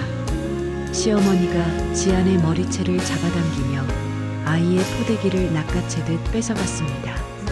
아이의 자지러지는 울음소리가 거실 가득 울려 퍼지자 강지한 씨는 무릎을 꿇고 울부짖었습니다. 강지한 씨가 시어머니의 바짓가랑이를 붙잡으며 애원하듯 소리쳤습니다. 어머니, 제발요. 아이는 아무 죄 없잖아요. 상훈 씨, 내가 다 잘못했어. 고소도 취하하고 지분도 다 줄게. 그러니까 제발 우리 아기는 돌려줘. 제발. 박상훈 씨는 울부짖는 지안의 얼굴을 구둣발로 밀쳐내며 비열하게 웃었습니다. 박상훈 씨가 아이를 품에 안은 시어머니를 데리고 현관문으로 향하며 차갑게 의졸했습니다. 집은 당연히 다 내놔야지. 하지만 지금은 아니야. 네가 가진 모든 것을 내 손으로 직접 찢어버려야 내분이 풀릴 것 같거든. 아이를 찾고 싶으면 경찰에 신고할 생각은 꿈도 꾸지 마. 내가 알려주는 장소로 지분량도 각서들고 혼자서 와. 만약 뒤에 누구라도 붙이면 이 아이는 그날로 내 인생에서 영원히 사라질 줄 알아. 박상훈 씨와 일당들이 폭풍처럼 안가를 빠져나갔고 뒤늦게 정신을 차린 경호팀이 거실로 들어왔을 때는 이미 아이의 울음소리가 멀어진 뒤였습니다. 강지한 씨는 비어버린 아이의 요람을 붙잡고 가슴을 치며 통곡했습니다. 한승우 변호사는 입가에 흐르는 피를 닦아내며 박상훈 씨가 던지고 간 협박 편지에 적힌 주소를 확인했습니다. 그 시각 박상훈 씨는 은혜원 씨가 미리 마련해둔 외곽의 폐공장 부근 비밀 아지트에 도착했습니다. 은혜원 씨는 지안의 아이를 보자마자 증오가 가득 찬 눈빛으로 유모차를 걷어찼습니다. 은혜원 씨가 머리를 산발한 채 미친 사람처럼 깔깔거리며 박상훈 씨에게 말했습니다. 오빠, 이 아기 보니까 강지한 그 여자 얼굴이 생각나서 정말 토할 것 같아. 이 아기만 없으면 오빠랑 나랑 다시 시작할 수 있는 거 맞지? 강지한이 오면 돈부터 다 뺏고 이 아기는 그냥 저 밑으로 던져버리자. 그래야 그 여자가 평생 피눈물을 흘리며 살 거 아니야. 박상훈 씨는 은혜원 씨의 광기 어린 제안에 반대하기는커녕 아이를 난간 끝에 위태롭게 세워두며 지안에게 전화를 걸었습니다. 전화기 너머로 들려오는 아이의 울음소리에 강지한 씨는 심장이 마비되는 고통을 느꼈습니다. 박상훈 씨가 수화기에 대고 악마 같은 목소리로 명령했습니다. 들리냐, 강지한?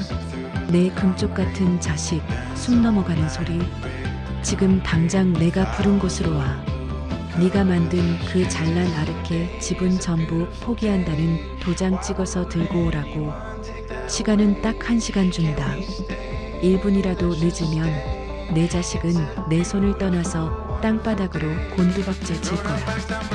강지한 씨는 한승우 변호사의 만류에도 불구하고 비틀거리며 자리에서 일어났습니다. 강지한 씨는 아직 아물지 않은 수술 자국이 터져 옷 위로 핏물이 배어나왔지만 아기를 살려야 한다는 일념 하나로 운전대를 잡으려 했습니다. 강지한 씨가 눈물 범벅이 된 얼굴로 한승우 변호사를 쳐다보며 단호하게 말했습니다. 승우야, 이건 내 싸움이야. 내가 가야 해. 박상우는 지금 제정신이 아니야. 내가 안 가면 정말 우리 아기한테 무슨 짓을 할지 몰라. 너는 뒤에서 경찰들이랑 협력해서 위치 파악하고 있어. 나는 죽어도 좋으니까 제발 우리 아기만 살려줘. 강지한 씨는 빗방울이 떨어지기 시작한 어두운 밤거리를 미친 듯이 질주했습니다. 차창 밖으로 보이는 세상이 온통 핏빛으로 물든 것 같은 착각이 들었습니다. 폐공장에 도착하자 옥상 난간 끝에서 유모차를 잡고 있는 박상훈 씨의 실루엣이 보였습니다. 시어머니는 그 옆에서 지안이 가져올 돈 가방을 상상하며 탐욕스러운 미소를 짓고 있었습니다. 강지한 씨가 차에서 내려 비틀거리며 옥상으로 뛰어 올라갔습니다. 숨이 턱 끝까지 차오르고 배에서는 타는 듯한 통증이 느껴졌지만 강지한 씨는 멈출 수 없었습니다. 옥상 문을 열자마자 강풍에 아이의 울음소리가 흩날렸고 은혜원 씨가 공장 입구에 휘발유를 뿌리며 라이터를 들고 지안을 맞이했습니다.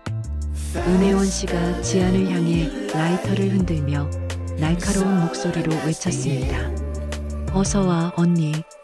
생각보다 빨리 왔네. 근데 어쩌지? 오빠가 마음이 바뀌어서 돈만 받고 언니랑 애는 여기서 태워 죽이기로 했거든. 저 밑에 불길이 치솟으면 얼마나 아름다울까? 언니가 공들여 만든 인생이 제가 되는 모습을 내가 똑똑히 지켜봐 줄게. 강지한 씨는 눈앞에 펼쳐진 생지옥 같은 광경에 털썩 주저앉았습니다. 옥상 난간 끝에 대롱대롱 매달린 아이의 유모차와 불을 지르겠다고 협박하는 은혜원 씨, 그리고 광기에 찬 박상훈 씨까지. 강지한 씨는 자신의 모든 것을 포기해야 할 절체절명의 위기 앞에 놓였습니다. 강지한 씨가 하늘을 향해 피 맺힌 절규를 내뱉으며 박상훈 씨를 향해 손을 뻗었습니다. 강지한 씨의 눈에서 흐르는 눈물은 이제 더 이상 슬픔이 아닌 이 악마들을 죽여서라도 아이를 구하겠다는 처절한 투지로 변하고 있었습니다. 하지만 박상훈 씨는 유모차를 허공으로 살짝 밀어보이며 지안의 심장을 난도질했습니다. 폭풍전야의 어둠 속에서 지안의 가장 처절한 두 번째 싸움이 다시 시작되고 있었습니다. 폐공장의 옥상 위로 굵은 빗줄기가 사정없이 쏟아지며 이미 지옥으로 변해버린 현장을 더욱 암울하고 서늘하게 적시고 있었습니다. 강지아는 아직 아물지 않은 수술 부위에서 전해지는 타는 듯한 통증을 견디며 난간 끝에 위태롭게 서 있는 유모차를 향해 한 걸음씩 무거운 발을 내디뎠습니다. 박상우는 미친 사람처럼 낄낄거리며 유모차 손잡이를 위태롭게 흔들어댔고 그 옆에서 은혜원은 라이터를 든 채 휘발유 냄새가 진동하는 바닥을 광기 어린 눈으로 노려보고 있었습니다. 강지안이 빗물과 눈물이 뒤섞인 얼굴로 가슴을 부여잡으며 박상훈을 향해 절규했습니다. 박상훈, 당신이 정말 사람이야? 자기 자식을 인질로 잡고 어미 가슴에 칼을 꽂는 게 당신이 말하던 사랑이냐고. 그 애는 당신 핏줄이야. 당신이 세상에서 유일하게 지켜야 할 존재라고. 제발 정신 좀 차려. 지금이라도 멈추면 내가 모든 걸 덮고 용서해 줄게. 박상우는 강지안의 처절한 애원을 비웃으며 유모차를 허공 쪽으로 더 깊숙이 밀어 넣었습니다. 박상훈이 충혈된 눈을 부릅뜨고 짐승처럼 울부짖으며 소리쳤습니다. 용서? 누가 누구를 용서한다는 거야? 네가 나를 감옥으로 보내려 했던 그 순간 우리 사이의 천류는 이미 가루가 됐어. 지분양도 서류 가져왔어? 당장 내 발밑으로 던져. 안 그러면 이 유모차는 지금 바로 추락이야. 내 인생이 이미 망가졌는데 이 자식 따위가 무슨 소용이 있어. 그때 시어머니가 강지안의 옆으로 다가와 지안의 가방을 거칠게 낚아채려 들었습니다. 시어머니는 아들의 광기 어린 행동보다 오직 지안이 가져왔을 돈 가방의 행방에만 온 신경이 쏠려 있었습니다. 시어머니가 지안의 어깨를 강하게 밀치며 뻔뻔하게 외쳤습니다. 야, 너 왜 빈손이야? 서류랑 인감 다 가져오라고 했잖아. 우리 상훈이가 이렇게 된 거 다 네가 독하게 굴어서 그런 거니까 빨리 돈 내놓고 이 일 마무리해라. 너 때문에 우리 아들 전과자 되게 생겼는데 그깟 애가 문제냐? 강지아는 자신을 탓하는 시어머니의 말에 헛웃음을 터뜨리고 말았습니다. 인간의 탈을 쓰고 어떻게 저토록 추악할 수 있는지 경악할 따름이었습니다. 강지아는 거친 숨을 몰아쉬며 품 안에서 서류 뭉치를 꺼내 허공에 흔들었습니다. 그때 강지안의 귀에 꽂힌 초소형 이어폰에서 한승우의 다급하지만 차분한 목소리가 들려왔습니다. 누나, 조금만 더 시간을 끄세요. 드론이 박상훈의 머리 위로 접근하고 있습니다. 마취 가스가 살포되는 순간 제가 신호를 보낼 테니 뒤도 돌아보지 말고 아이에게 뛰세요. 강지아는 한승우의 목소리에 정신을 다잡고 박상훈의 시선을 끄는 연기를 시작했습니다. 강지안이 서류 한 장을 찢어 빗속으로 날려보내며 처절한 목소리로 소리쳤습니다. 상훈아 봐. 이게 네가 그토록 원하던 지분량도 서류야. 내가 여기 지장까지 다 찍어왔어. 너 이거 가지면 다시 회장님 소리 들으면서 호강하며 살 수 있잖아. 그러니까 제발 아기만 돌려줘. 내가 무릎이라도 꿇고 빌게. 박상훈은 빗물에 젖어 흩날리는 서류 종이를 보며 탐욕스럽게 눈동자를 번득였습니다. 박상훈이 유모차 손잡이를 잡은 손에 힘을 빼고 서류를 줍기 위해 몸을 숙인 그 찰나 머리 위에서 소리 없이 접근한 특수 드론은 강력한 마취 가스를 박상훈의 얼굴에 정면으로 분사했습니다.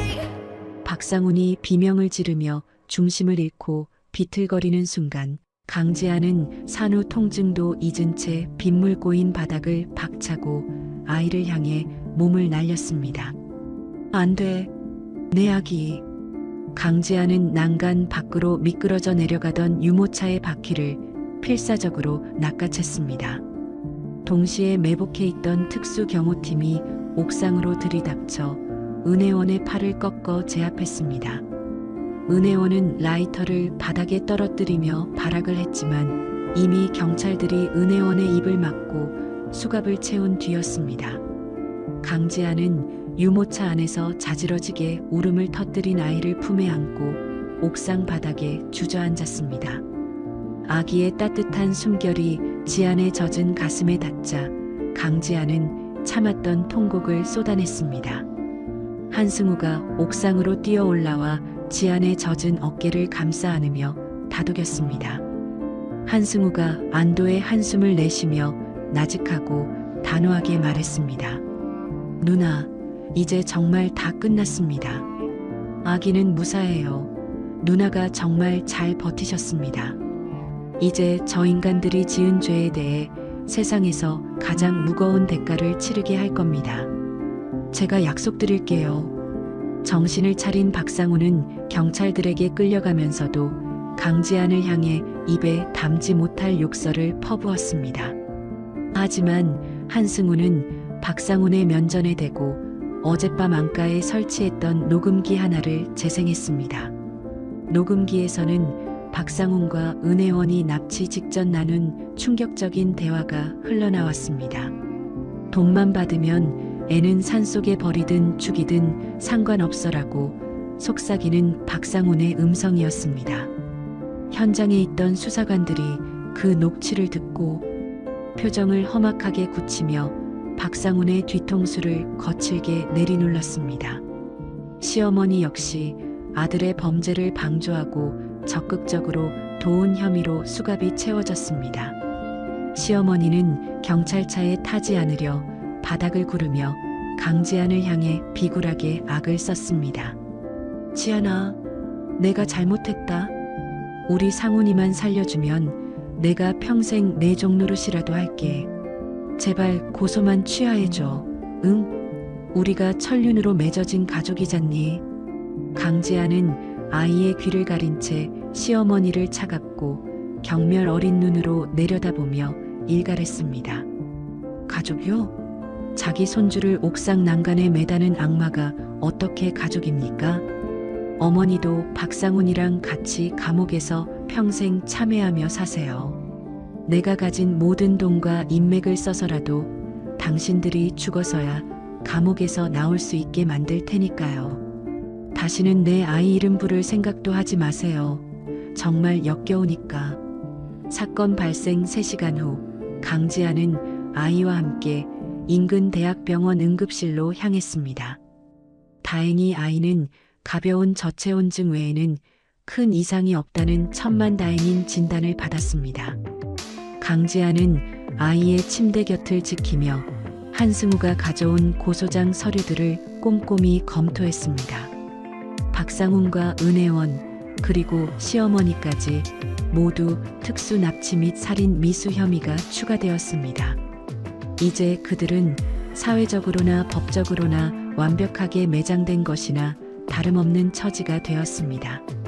다음 날 오후 강지아는 구치소에 수감된 박상훈을 면회하기 위해 차가운 철창 앞으로 향했습니다. 박상훈은 단 하루 만에 몰라볼 정도로 초췌해진 모습으로 나타나 지안을 보자마자 유리창을 두드렸습니다. 박상훈이 비굴한 웃음을 지으며 지안에게 애걸복걸하기 시작했습니다. 지안아, 나 한 번만 살려줘. 나 정말 그때 제정신이 아니었어. 그 계집애 은혜원이 부추겨서 홧김에 그런 거야. 나 너 정말 사랑하는 거 알잖아. 우리 아기 아빠잖아. 너 나 감옥 보내면 나중에 아기한테 뭐라고 할 거야?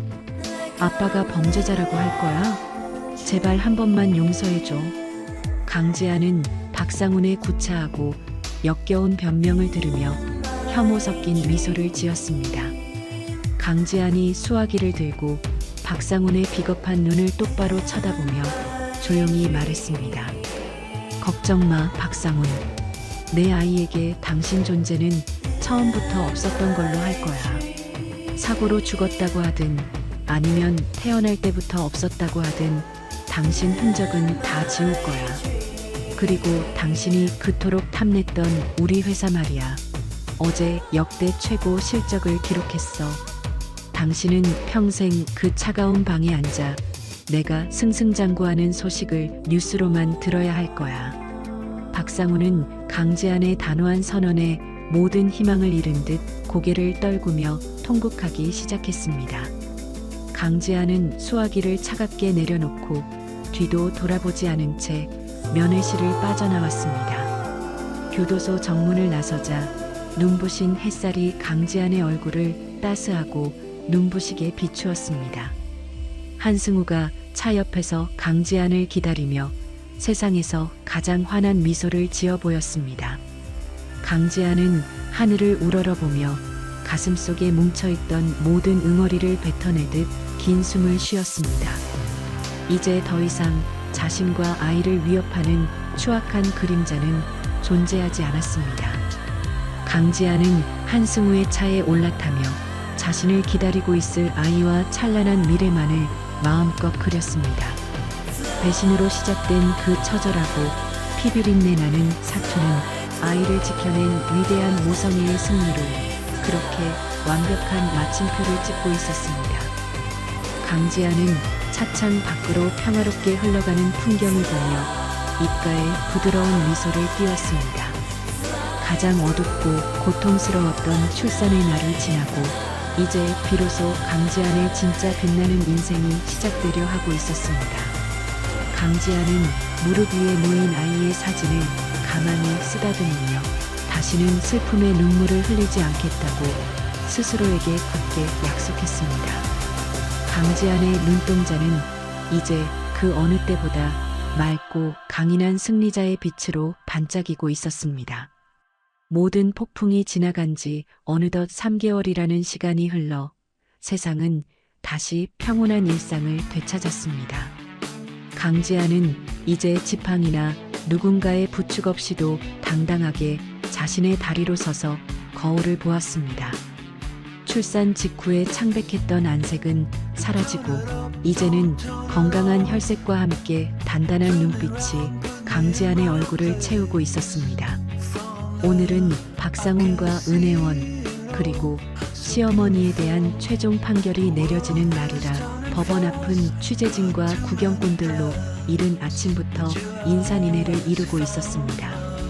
강지아는 한승우가 열어주는 차 문을 나서며 쏟아지는 플래시 세례 속에서도 고개를 숙이지 않았습니다. 법정 안의 공기는 무거웠지만 강지아는 오히려 가슴속이 시원하게 뚫리는 듯한 해방감을 느꼈습니다. 잠시 후 포승줄에 묶인 채 법정으로 들어오는 박상훈의 모습이 보이자 방청석이 술렁이기 시작했습니다. 박상훈은 예전에 그 깔끔하고 오만했던 모습은 온데간데 없이 때 저른 수의를 입고 초점 없는 눈으로 바닥만 보며 비틀거리며 걸어왔습니다. 그 옆에 선 은혜원은 이미 정신이 나간 사람처럼 입술을 실룩거리며 멍한 표정을 짓고 있었습니다. 판사가 엄숙한 표정으로 판결문을 낭독하기 위해 안경을 고쳐 쓰자 법정안은 숨소리조차 들리지 않았습니다. 피고인 박상우는 자신의 지위를 악용하여 회사의 공금을 조직적으로 횡령하였을 뿐만 아니라 자신의 핏줄인 아이를 인질 삼아 배우자를 협박하는 등 인륜을 저버린 중죄를 저질렀습니다. 이에 본 법정은 피고인 박상훈에게 징역 15년의 중형을 선고하는 바입니다. 또한 공범 은혜원에게는 징역 7년과 치료 감호를 명하며 범행을 적극적으로 도운 피고인 조 씨에게는 징역 3년을 선고합니다.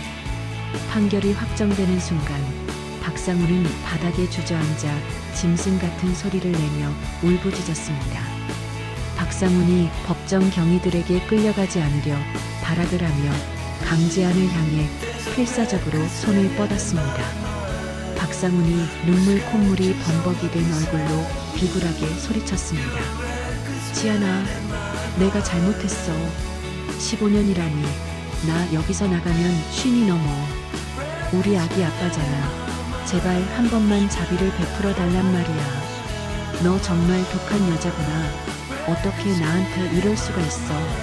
제발 나 좀 살려줘. 강지아는 소란을 피우며 끌려나가는 박상훈의 뒷모습을 보며 단 한 방울의 눈물도 흘리지 않았습니다. 강지아는 박상훈의 비명이 복도 끝으로 사라질 때까지 그 자리를 지키며 자신의 마음속에 남아있던 일말의 미련조차 깨끗이 씻어냈습니다. 은혜원 역시 교도관들에게 끌려가며 강지안을 향해 알 수 없는 저주를 퍼부었지만 강지안은 그들의 파멸을 마치 타인의 일을 보듯 담담하게 지켜보았습니다.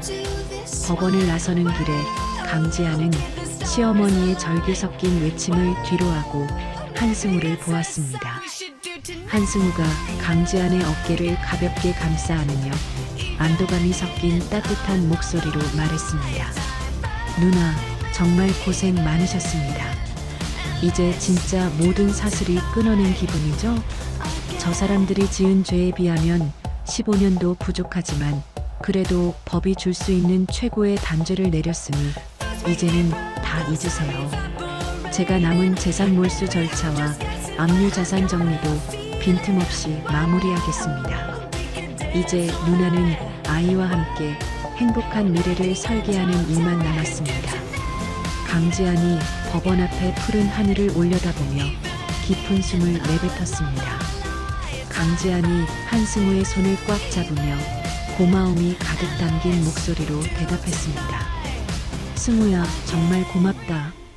네가 아니었으면 난 아마 그 옥상에서 무너졌을 거야.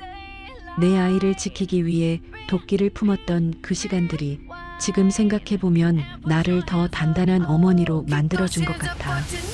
박상훈이 빼앗으려 했던 내 회사도 내 명예도 이제는 온전히 내 것이 됐어. 나 이제 절대 예전처럼 바보같이 속으며 살지 않을 거야.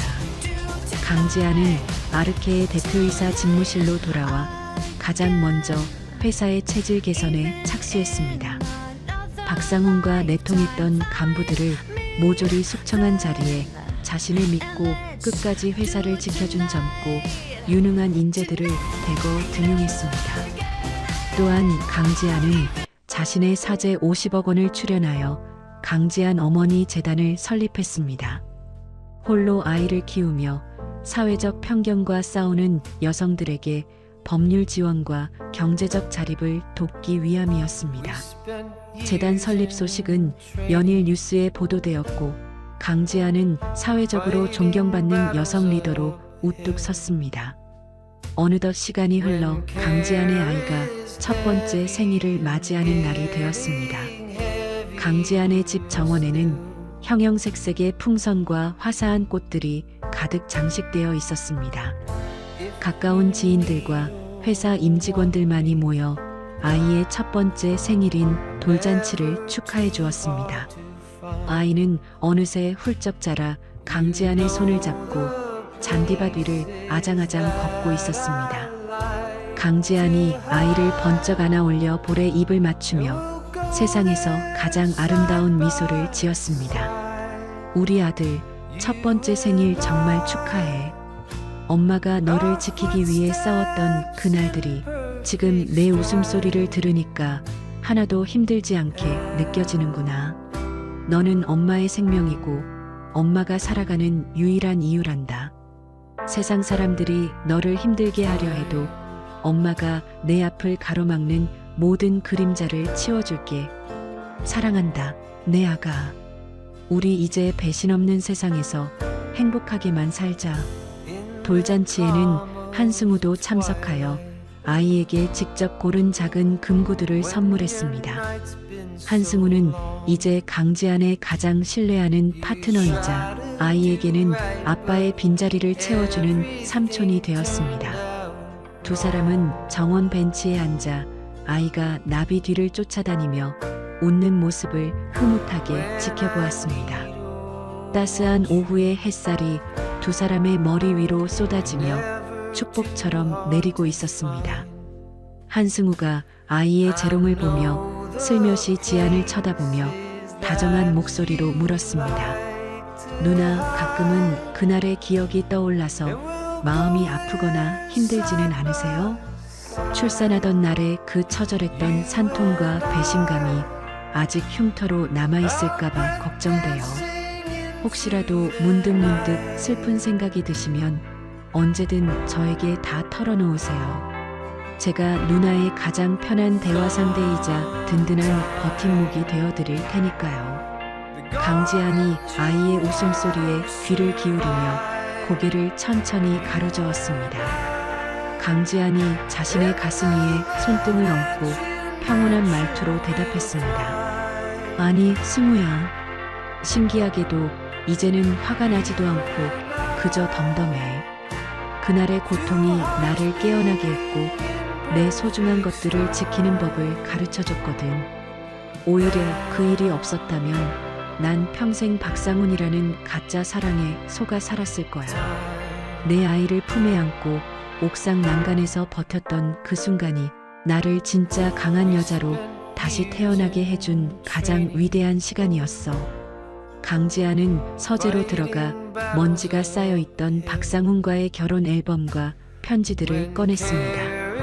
예전 같았으면 찢어버리거나 울면서 태웠을 물건들이었지만 강지안은 이제 아무런 감정의 동요 없이 그것들을 상자에 담아 마당의 화로로 가져갔습니다. 활활 타오르는 불길 속으로 배신과 기만으로 가득했던 과거의 기억들이 제가 되어 사라졌습니다. 강지안은 그 불꽃을 바라보며 자신의 인생에서 박상훈이라는 오점을 완벽히 도려냈습니다. 이제 강지안의 일상은 아이의 맑은 웃음소리와 활기찬 업무로 가득 차 있습니다. 강지안은 매일 아침 아이와 함께 아침 햇살을 맞으며 산책을 하고 회사에서는 수백 명의 직원을 이끄는 카리스마 넘치는 CEO로 존경받고 있습니다.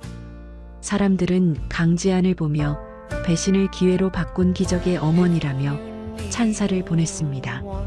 하지만 강지안에게 가장 소중한 칭찬은 아이가 잠꼬대로 엄마라고 불러주는 그 작은 소리였습니다.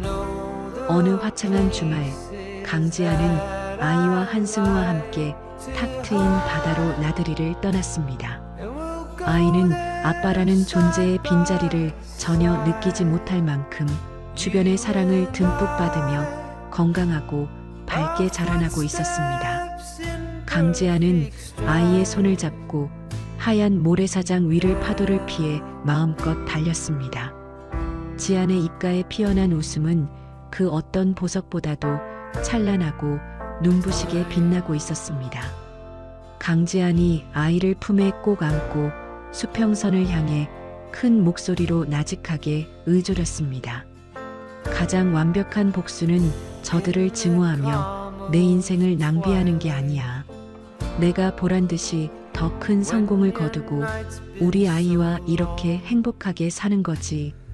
박상훈, 보고 있니? 네가 짓밟으려 했던 내 인생이 이렇게나 아름답게 만개했어. 나는 이제야 비로소 진정한 나 자신을 찾았고 내 아이와 함께하는 이 시간이 최고의 보상이야. 멀리서 한승우가 지안과 아이를 부르며 손을 흔드는 모습이 노을빛에 비쳤습니다. 강지안은 아이의 손을 다시 고쳐 잡고 희망이 가득한 미래를 향해 힘차게 발걸음을 옮겼습니다. 출산의 날 느꼈던 처절한 고통은 이제 지안의 가슴에 훈장처럼 남아 그녀를 더욱 빛나고 위대한 어머니로 살아가게 하는 영원한 힘이 되었습니다. 강지안의 당당한 뒷모습 위로 황금빛 태양이 쏟아지며 한 여자의 장엄한 복수극은 찬란한 해피엔딩으로 마무리되었습니다. 배신은 뼈아프지만 그것을 딛고 일어선 지안 씨의 용기에 아낌없는 박수를 보내고 싶습니다. 가장 소중한 아이를 지키기 위해 독해질 수밖에 없었던 한 어머니의 처절한 사투가 가슴을 뭉클하게 만듭니다. 남을 무너뜨리려던 악행은 결국 자신에게 더 큰 칼날이 되어 돌아온다는 진실을 우리는 이번 이야기를 통해 다시금 확인했습니다. 혹시 지금 힘든 시간을 보내고 계신 분이 있다면 지안 씨처럼 당당하게 일어서시길 똑순이가 진심으로 응원하겠습니다. 오늘 이야기가 여러분의 답답한 마음을 시원하게 뚫어주는 사이다 같은 위로가 되었기를 바랍니다. 언제나 여러분의 인생이 찬란한 아침 햇살처럼 눈부시게 빛나기를 기원합니다. 이야기를 끝까지 들어주신 분이 계시다면 잘 들었다고 댓글 하나만 남겨주세요. 지금까지 똑순이 사랑방이었습니다. 감사합니다.